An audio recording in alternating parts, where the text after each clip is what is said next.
Welcome to another episode of Threads of Enlightenment. As usual, I always welcome my guests with this. And this is what I say to each and every one of them. They're coming with precious, precious, precious stuff. Time is one of it. And I want to thank you so much, Leah, for coming and spending some of this commodity that is priceless with us here at Threads of Enlightenment. The other is your journey. And I want to thank you so much that you have come and trusted us, that you are able to share some of your pain, your hurt, your defeats, your victories, all of it. It is who you are. And we want to thank you that you are here to release some of that energy with us and share it. Thank you so much for coming to Threads of Enlightenment. Leah, thank you. Thank you so much for having me. I'm excited about our conversation today. I am excited as well. I want you to tell the people what you have created, because I've been telling them and teaching them that they are creators, and there's some powerful stuff living and residing within them, waiting for a touch. So talk to them as to all that you have created so far. So I will take it back to when I was 16 years old, just to give you kind of some backstory. I witnessed my mother have an asthma attack at home and die. And 5 years later, my father died of pancreatic cancer. And between those two losses, I myself a very abusive relationship with a narcissist, physically and emotionally abusive. So there was a lot of trauma packed into that 5 year period. And by the time I was 20 years old, I was a mess, so lost in the world, so depressed, no self-confidence or self-love. And I was alone in the world. I'm an only child. Both parents are gone. So here I am, just kind of floating around trying to figure out this thing called life. And I learned almost every lesson the hard way. And what ended up happening is which I didn't realize at the time, this wasn't until years later I really put the pieces together, but I was suffering from very deep abandonment issues from the loss of my parents. And what that turned into was me becoming a serial monogamist. I was just hopping from one relationship to because I just didn't know how to be alone. I wasn't capable of it. I didn't know how to do it. I was afraid of it. Yeah. And so 2 divorces later, that was really my awakening, where I said, okay, Leah, you can't keep doing this. You need to do the scary thing and learn how to be alone and learn how to stand on your own 2 feet and love yourself and build your confidence and fulfill yourself so that you don't feel like you need to be in a relationship. And that was really the awakening for me. And I really dove into meditation at that time. I was doing all of it: therapy, meditation, journaling, anything to help me figure out why I was making the choices I was becoming more aware, and then empowering myself to make different choices and break those patterns that just weren't serving me anymore. And so I did. I got my own place, and I had to get a new job so that I can support my daughter and I. But I was able to finally just stand on my own and face it and embrace it. And so after that recovery, I was able to take all of the most effective tools and strategies and things that I used in my own recovery and basically just create a path for other women so they don't have to learn everything the hard way. So I can maybe help them avoid a second divorce, or, doing things the wrong way, or kind of almost a shortcut so that they can get through it faster and empower themselves and nurture that self-love. I think that is a powerful story. We're going to get into a lot of that. But I wanted to let the folks know that tell them about your services that you provide as a result of that. And then we're going to go back and deconstruct all that you just presented to us. So yes, I know there's a lot. I threw a lot in there. So there's a couple of options. I do offer 2 package options, and these are what most of my clients do. The first one is my Jumpstart program, which is for you if you need to be more budget sensitive or you can't commit to my full 8-week program. You get 4 1-hour coaching sessions with me. They're one-on-one and they're done through Zoom so we can see each other. You also have 24/7 email access with me. So between our scheduled sessions, you can reach out to me and I will reply. Also tailored homework assignments. It's very customized. So depending on what you're going through, I will tailor different things that I want you to do before we meet the next time. And then I have created my divorce detox. So this is an 8-week commitment. You get 8 full sessions with me, 60 minutes. You get 24/7 text and email with me, tailored homework assignments as well. I will also send customized affirmations to help you with positive self-talk, because that narrative that we often have in our mind, that negative self-talk, can really hinder our healing. So it's important to nurture more positive self-talk. Also, you get one of the 20-minute emergency phone calls with me. So if at any time within that 8 weeks, you kind of hit a wall and you really just need a boost, or you have a question, you need to hop on a phone call with me, I'm available for you. And then I also offer single sessions. And single sessions are for you if you just want to gain clarity, guidance, some tips, something specific that you're going through. And that's also 60 minutes and it's through Zoom as well. That's awesome. I'm so glad. The data states that the divorcement rate is going to exceed some really crazy numbers. And we're seeing a lot of different things within that sphere where the kids today are not even considering marriage as an option in some cases. So your job or your profession, your heart, you have a lot of opportunity there that can guide people. So talk to me back about your childhood. You mentioned a couple of things, and that's houses so much trauma. Talk to me first about your family unit. How was that when this young girl was in that grouping that we call the family? Mm-hmm. Well, my parents were never married. I was a whoopsie baby. They didn't plan on me. And so they were together for, I think, about 8 years. But when I was 3, they broke up. And then my mom married my stepdad. And then my dad married my stepmom. But I lived with my mom and my stepdad.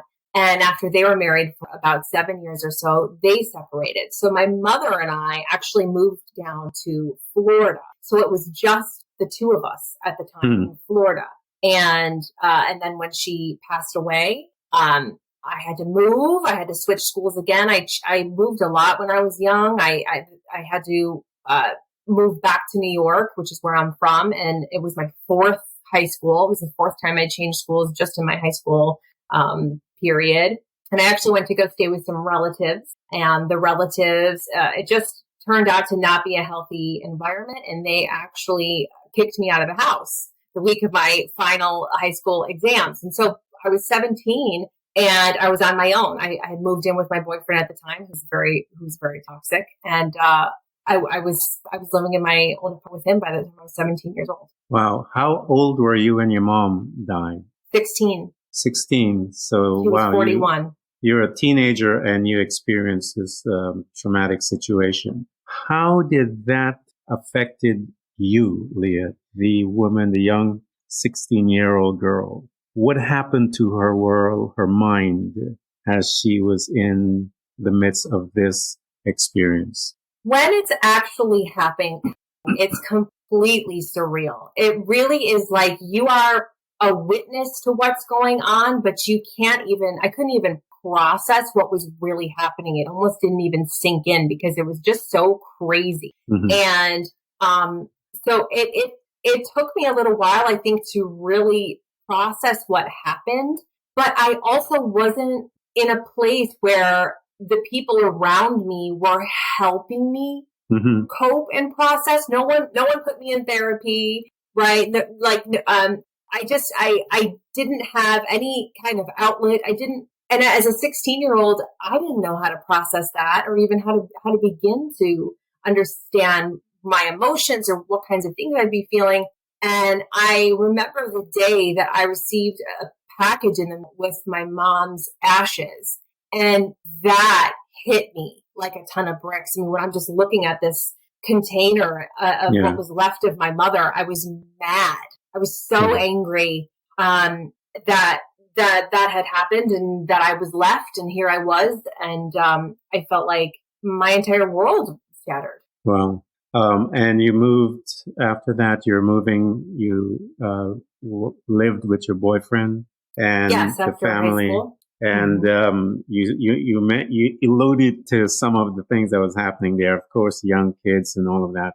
How did that experience begin to form you in your behavior and so forth as you're moving through life, if you will? So that relationship was really hard. The problem was because I had gone through such a traumatic loss, and because I didn't really have anyone else, I latched on to him because I just couldn't lose anyone else. I couldn't bear to also lose him, no matter how bad he was treating me.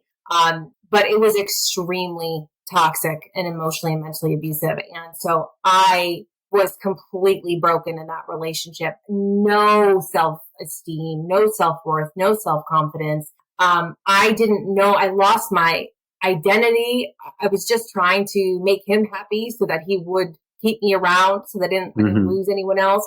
And when I came out of that relationship, I had no idea who I was. And I was just so desperate for external validation. I was so desperate for stability of some kind because I was in just such a tornado for the last few years. And so I just hopped from relationship to relationship. I lived with almost everyone I dated because I thought, well, this is the one I can settle down here. I just wanted to be done. I just wanted to just find stability. Yeah. Yeah. And as you moved forward in your life and you going through, did you complete college? How was that in college and so forth? How did your mindset, how did you start looking at other people, maybe even women other than yourself in your relationship as you began to move forward and navigate in your life? I didn't go to college. I went to a community college. I took a few courses when I was in Florida, and then I moved again. So I've moved 44 times in my life. So then I moved again to California, and I took another couple courses, but it wasn't for me. I didn't like it. And so I had just been working. I have worked in all kinds of jobs just to try to support myself. Nothing I was ever passionate about. I just needed to pay the bills. Yeah. But I really didn't have women in my life to guide me. I was in touch with like my grandmother at the time who, I mean, I loved her and she was in New York, but it was just a completely, I felt like I couldn't relate to her. And so I really just always lost myself in relationships. And when I wasn't in a relationship, I was miserable. I hated myself. Wow. That's amazing. I've known quite a few ladies like that. I knew one that would constantly date her ex, and I used to call her the X-File, because I couldn't understand.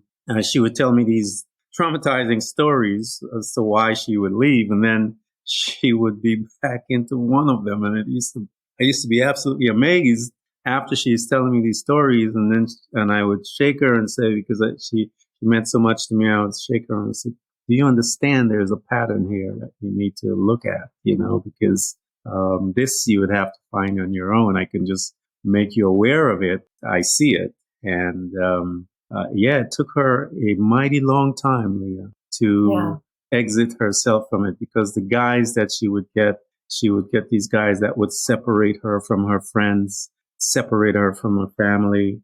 And several years later, you'd see her and this strong woman was absolutely gone into something that is just, it gets me kind of angry that there are guys out there, and I know many of them are out there like that. So here you are moving through, man. Your world is traumatizing as you're talking and explaining your life and giving us some insight, and your daily existence is a place of trauma. As you begin to formulate these relationship and exiting, and that strong urge for security pulling at you, where did it pull you to?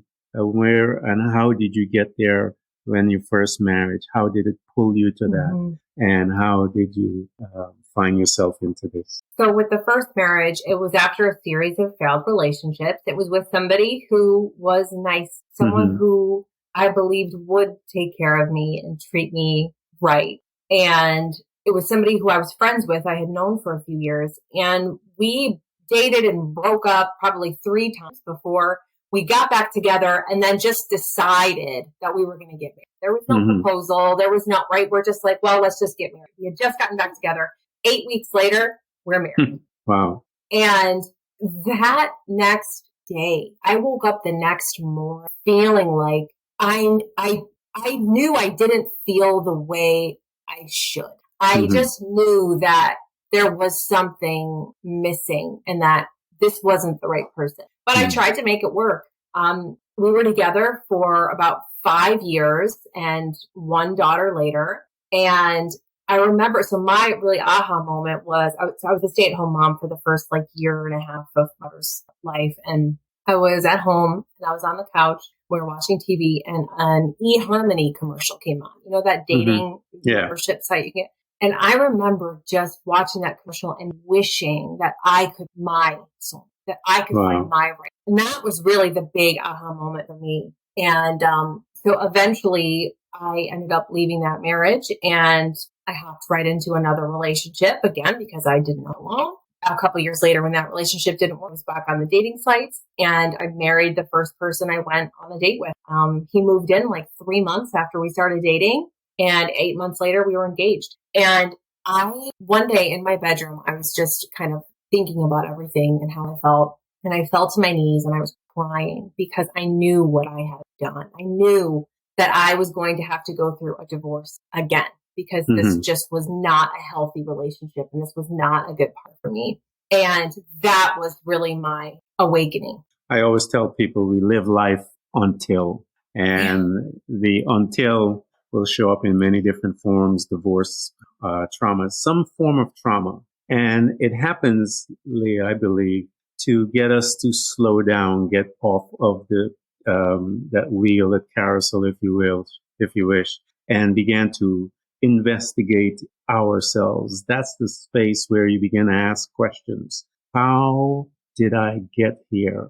What are my patterns? And I think the human experience there, that position right there, Leah, I believe, is the first time that we have an opportunity to truly be honest with ourselves. Because at that space, we are broken. We are truly seeking and wanting to know why and how. And the honesty with ourselves, I believe, begins right there. Until then, we were just going with the wind. So here you are. You're at an opportunity. I know.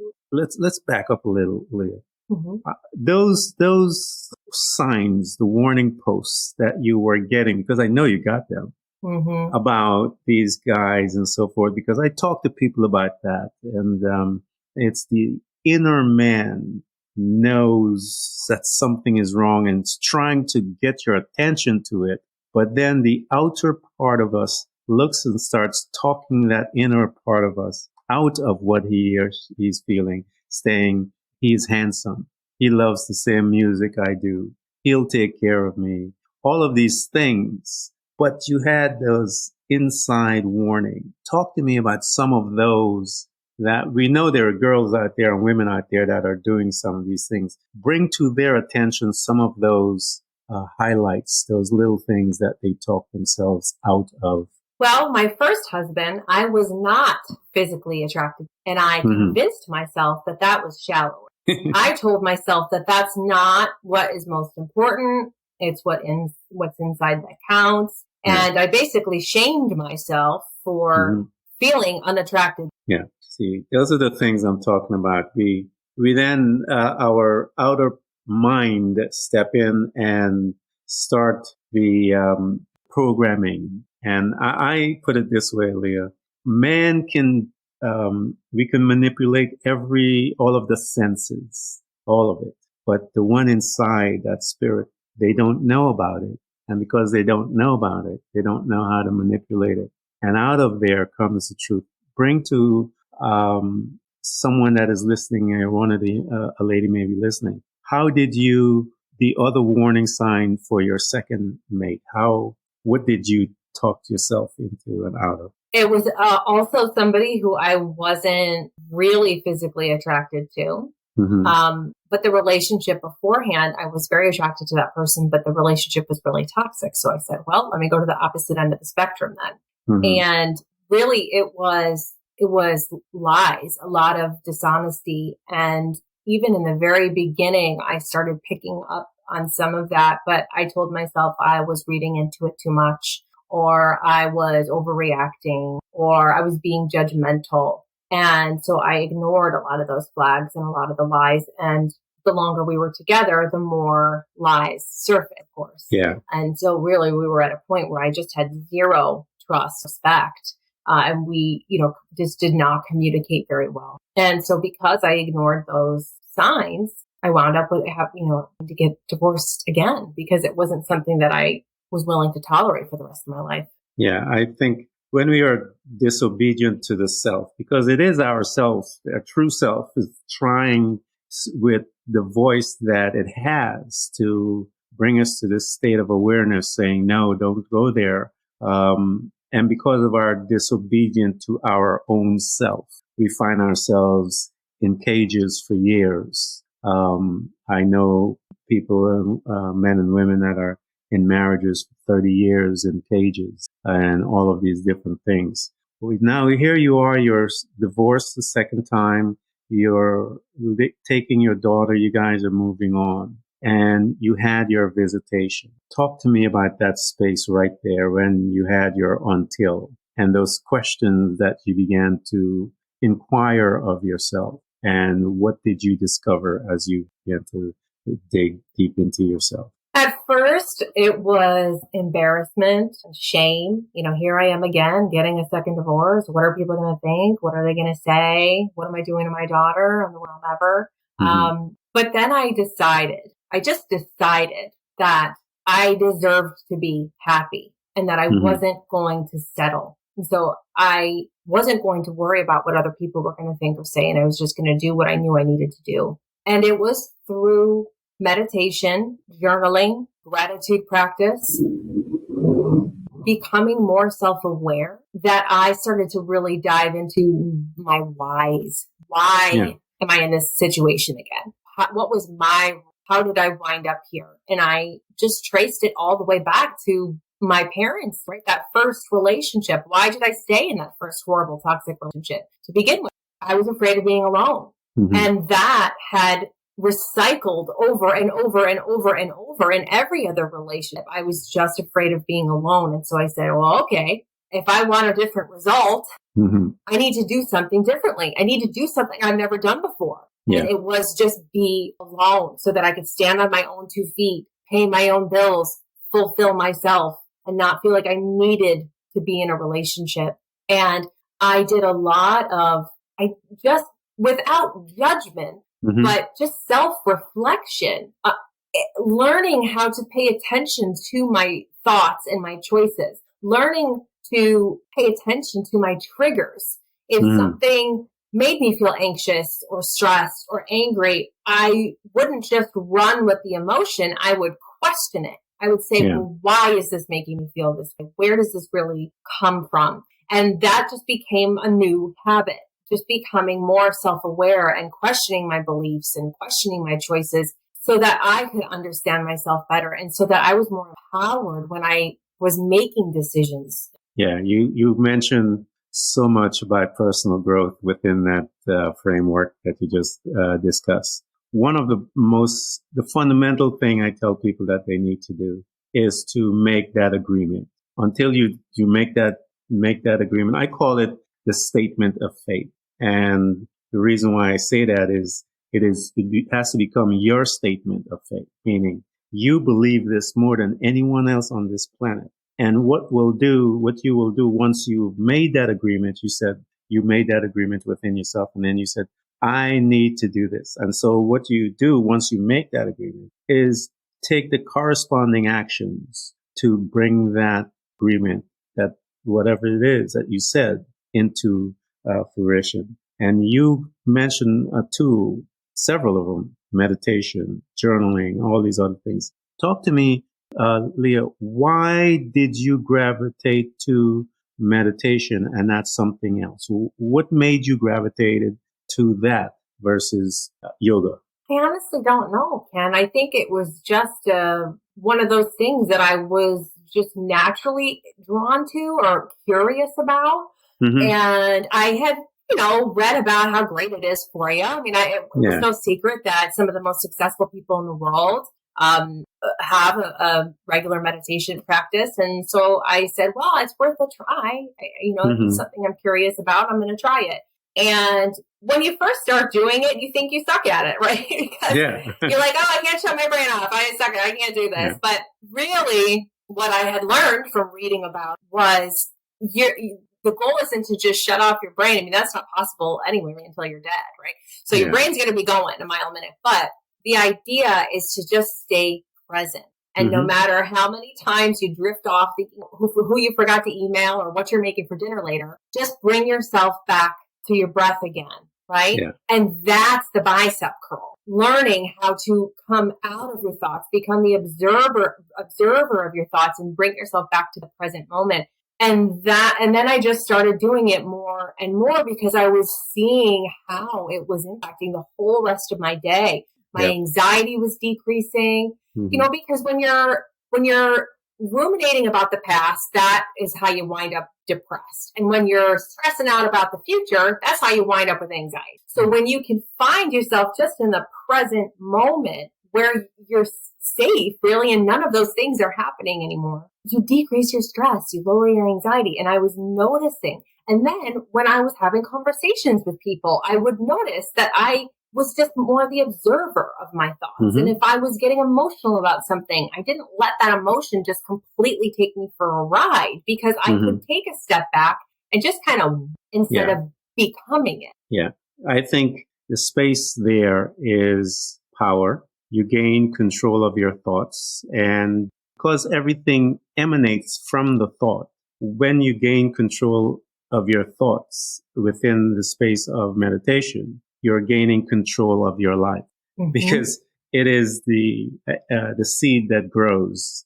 That thought comes and it ignites one's imagination. The imagination becomes enlightened and ignited, and the imagination then will bring in the things that fear will enter, worry would enter, doubt, all the crazy other things will begin to enter. And it started from this thought. So when you gravitated, and I love meditation. I do it on a daily basis. I gravitated to that. And so I understand and I know what you're talking about. You gain total control of all your days, your hours, your minutes, because your thought now becomes a tool that you can utilize to bring forth your outcome, your desired outcome, and not the other way.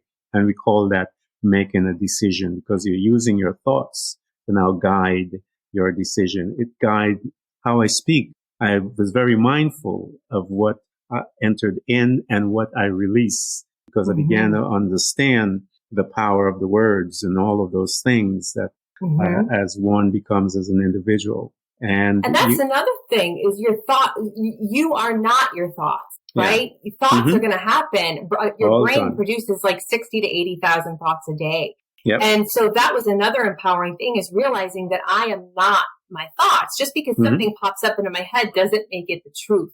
And you get to choose which thoughts to believe. Power, absolute power. And that is the place I think that one begins to now truly take the brush, if you will, and begin to become the master painter of their destiny. And before that, you're just throwing your hand up and tossing a brush all over.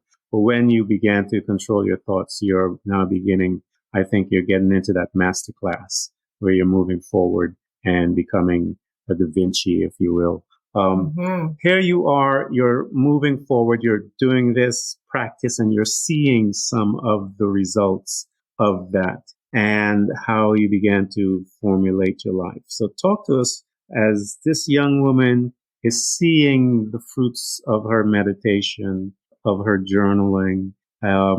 what type of effect did it begin to really happen and take place in you? And how did you translate some of that into your daughter? Because I know you're going to now start when you are seeing it. Because I did the same. I was a single dad, but I had 4 boys. I was a single dad with 4 boys. And when I went through my enlightenment, my suddenly, I call it, my until, as I began to gain insight, I began to deposit it into them and just pour every single thing that came in for me to them. How did you handle that relationship with your daughter as you began to gain more insight and began to learn about you, Leah, this woman, accepting her, learning to forgive her, learning to love her? Mm-hmm. Well, that was big right there, is learning how to forgive myself and accept myself, and that I was whole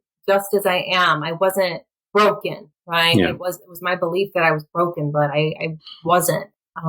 And I also became the guardian of my own energy. When I really started coming in, I also started being very particular on where my energy was going and who I was going to allow to permeate that kind of energetic wall that we have around us, right? Yes. I was really careful on who I spent time with. And with my daughter, I mean, she's fine. So she's 11. So she thinks meditation is very boring. I have tried to get her to meditate, maybe one day, but she does see me meditate, on a regular basis. And I think I just try to be very honest with her whenever she's going through something. I want to help her understand choices, right? That you are not your thoughts, or if she's, upset about something, I try to help her kind of dive a little bit deeper into where that comes from and help her create that self-awareness and that wholeness and that confidence, that inner confidence for her to just show up in the world as she is and to not feel like she needs to change for it, to just stay true to who she is. Yeah, one of the things that I find myself, I had lived most of my life until I became aware of it. I didn't know it. I was living my life to please my parent. And I remember when I got that revelation on that, and I gathered my boys and I sat them down and I said, I want to let you guys know something. You do not have to live your life to please me. I am pleased. I want you to live your life for you. I want to be a spectator. I want to enjoy that. I want to be one that is able to breathe in with you. Do not prove anything for me. Prove to yourself that you are capable of what you desire. And so I began to release them, try to do the best I could to release them from the expectations that one put on self to accomplish. And I tell them perfection is the enemy of personal growth. None of us will ever be perfect. And so because we have this mentality of perfection, we're not able to take the first step. Because how are you going to get there if you're broken and messed up, right? And so I keep telling them, you have to stop thinking that way and expand your thought. Learn to love yourself, because until then, you're lying, man. When you are empathetic with yourself, when you have forgiven yourself, Leah, you know that space. I was there when I was able to forgive me, Ken, for all of, quote unquote, for lack of a better word, the shortcomings and so forth. I can forgive anyone now. Talk to me as some of those thoughts that you allowed. You mentioned a few, worry and anxiety. What were some of those monsters, Leah, that you had to overcome and manage? And I know you, in your meditation, is where it comes from, because we learn about our energy. And I know, just like you, I would allow certain people within my space because I understood the energetic transfer of when people, and I'm very mindful as to who come in that space, because they're coming with a purpose. Everyone is coming with a purpose. And so talk to us about some of those mindset that you had to overcome going through all of that trauma that this young girl went through. I mean, that's a lot. That one of the things I think was that I didn't deserve what I really wanted. That was a big one that I had to overcome. I didn't think that it was realistic for me to want the things that I wanted. And the fear of... Where did you pick that up from? Where did you think you picked that up? That very beliefs, from that really toxic relationship. He convinced me that the first one. Yep. He just convinced me that I was worthless, and so I believed him for years. And I think also it didn't help that after my mom died, that the family who took me in then rejected me a year later. Yeah. So I think just all of that abandonment and the verbal abuse, I felt like I just was worthless. I mean, I contemplated suicide. I was on antidepressants. I mean, I was in a really dark place, and but I was able to overcome it. I think honestly, there was just always something in me, even throughout all of that trauma and all those years of those relationships. There was always something that just believed I was meant for more. And I can't even explain where that comes from, necessarily, or why I just felt that way. But there was always this push, even if it was just so little, right? Because I felt so small, but there was always just this belief that I wasn't done yet. This isn't the end. This isn't it. There's more.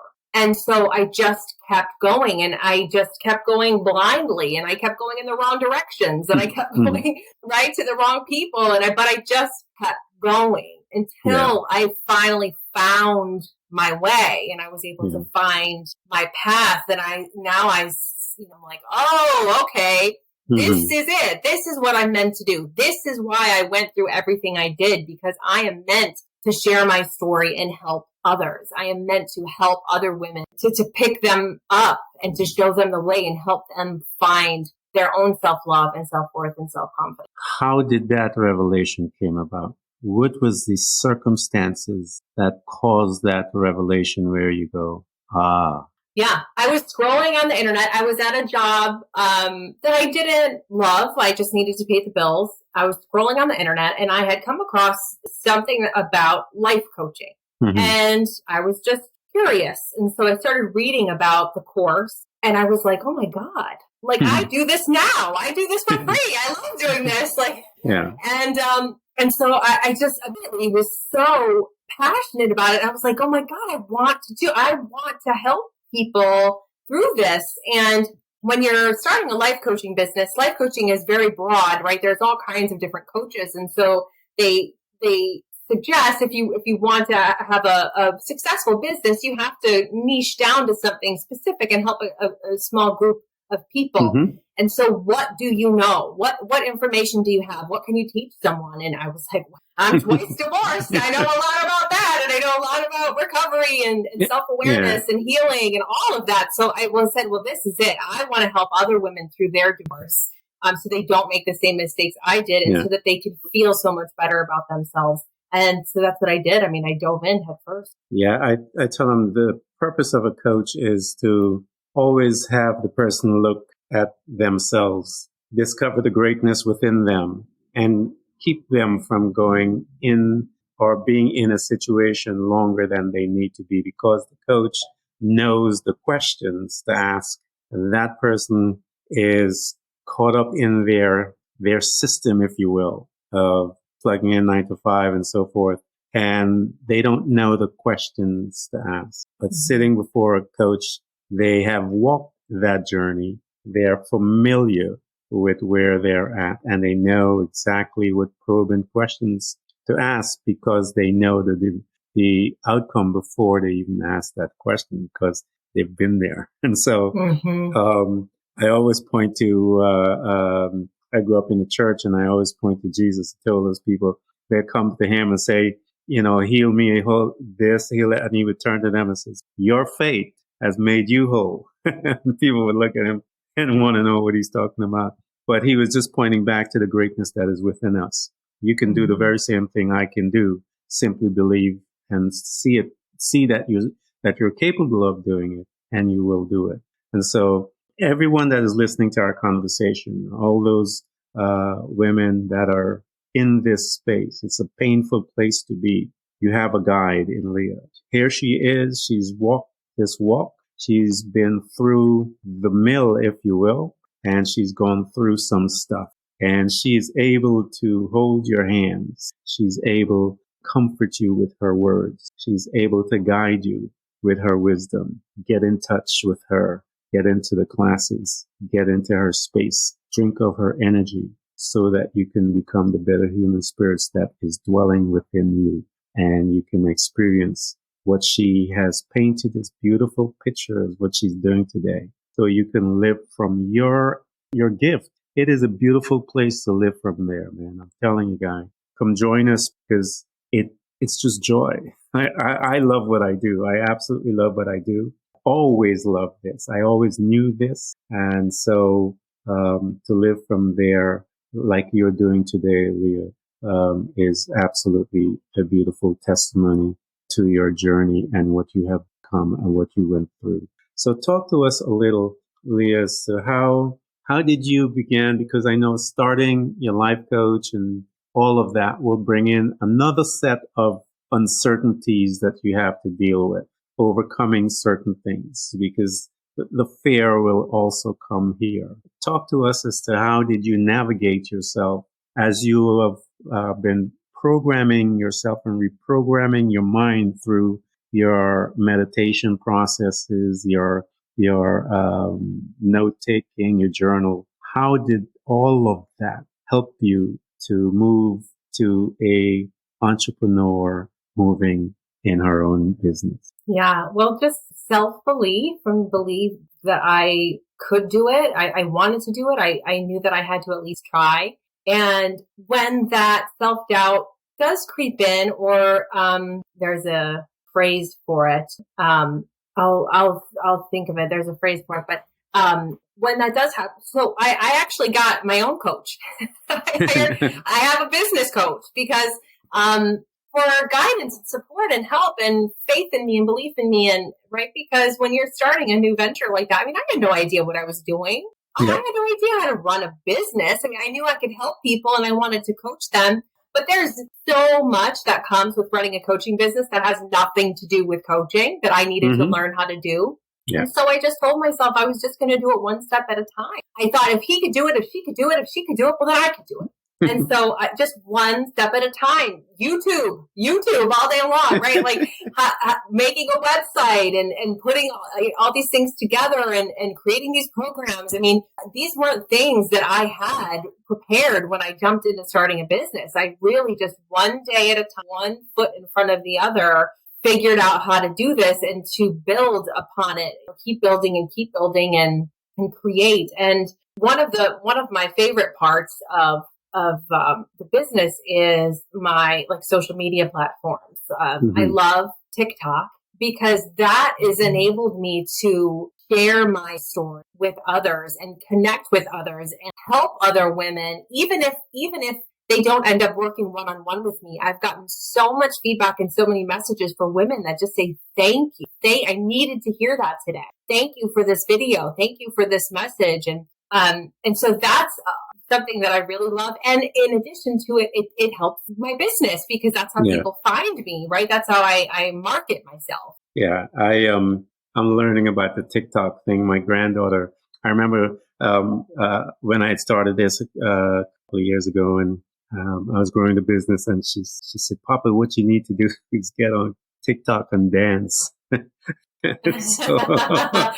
You can. See, that's what I really love about it, though, is because there are communities, right? So there's a spiritual community on TikTok, and you can connect with those people and find those people. And there's doctors, there's lawyers, there's businesses, there's people who do DIY, right? And so I found a divorce community. I was able to connect with not only women who were going through a divorce, but divorce attorneys, family law attorneys, mediators, people who help with finances, people who help women with health and fitness after a divorce. There's a whole group of people that you can find, and it's just wonderful. You learn from each other. Yeah, there's a whole network when you're in the process of a divorce that many people are not aware of. The emotional piece is just draining in itself. But the financial piece, there's all kinds of other pieces that you need to incorporate it. And as you said, the divorce I have quite a few of those friends within that space, and that is excellent that you are able to bring that also to bear within your gift as you embark on this new journey. Leah, I want to thank you for coming with Threads of Enlightenment. This has been really good stuff. And again, all of you that are listening, I'm talking to all the beautiful women out there that are going through these dark times. I want you to get in touch with her, and she will walk with you. And that's what you need in that place. You need someone that can guide you through the darkness. And Leah is here for you. She will support you. She will guide you, hold your hand, give you that hug, that encouragement that you need. Leah, thank you so much for coming. Thank you so much for having me today, Ken. This was a great conversation. Thank you.